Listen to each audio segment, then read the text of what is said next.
Para hindi siya magpunta sa loob. Ayan. May ano pa.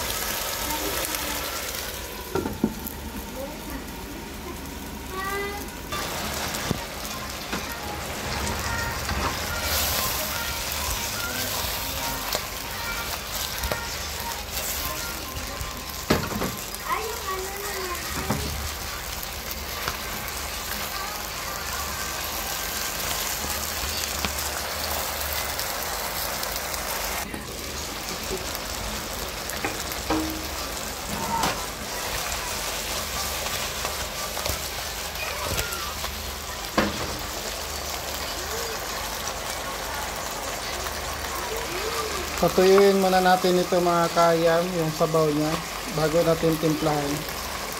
Para pag tinimplahan na natin, manuot yung lasa. Pag ganito kasi, diretso natin lagyan ng timpla na tuyo, tsaka vinegar. Malangsa siya. Kaya ipatuyo muna natin siya sa sarili niyang katas. Ayan. Pag naano na siya yung, parang naprito na siya yung dry na, bago natin siya timplahan. Ayan siya mga kayam, lumabas na yung niya, sariling mantika. Ayan. So pag nag-dry na siya, yung parang pinirito na, bago natin siya timplahan. Para hindi malangsa yung ating adobo. Ayan. Hayaan muna natin sa lumabas yung sarili niya mantika.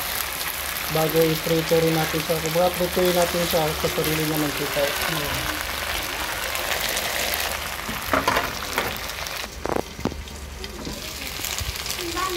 Ayan na siya mga kayam. Bali, tinanggal ko yung ibang mantika niya. Ito yun.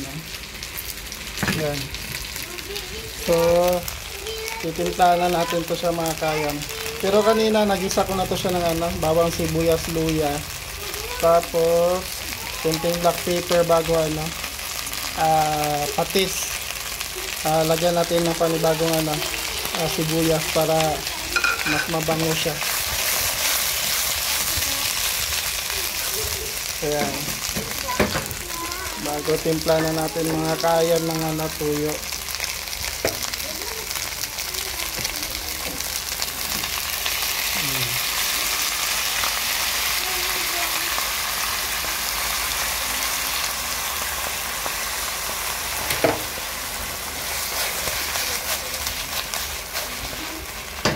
Tapos isunod natin yung ating suka.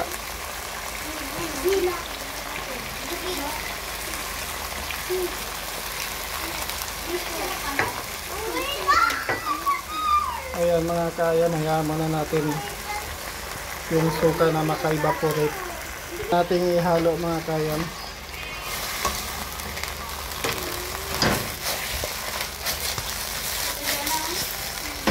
And then muntik na nahulog. Tapos lagyan natin ng asukal. And then konting tubig.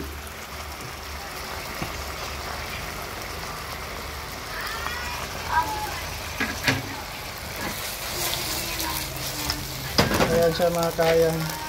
Antayin na lang natin na matuyo siya konti.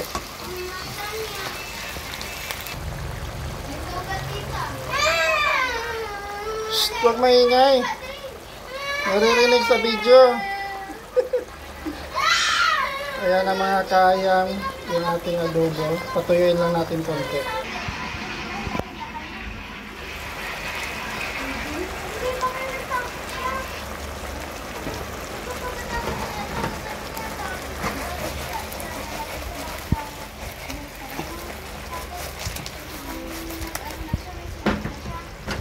Ayan na siya mga kaayam.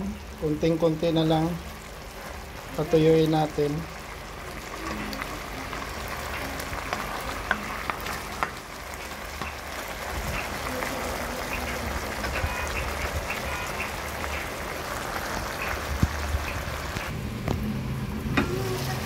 Ayan mga kaayam, okay na tong ating adobong sikin. Ayan. Okay na to siya mga kayam. Ayan po mga kayam. Thank you for watching. Kain po tayo. Bye. See you on my next vlog mga kayam.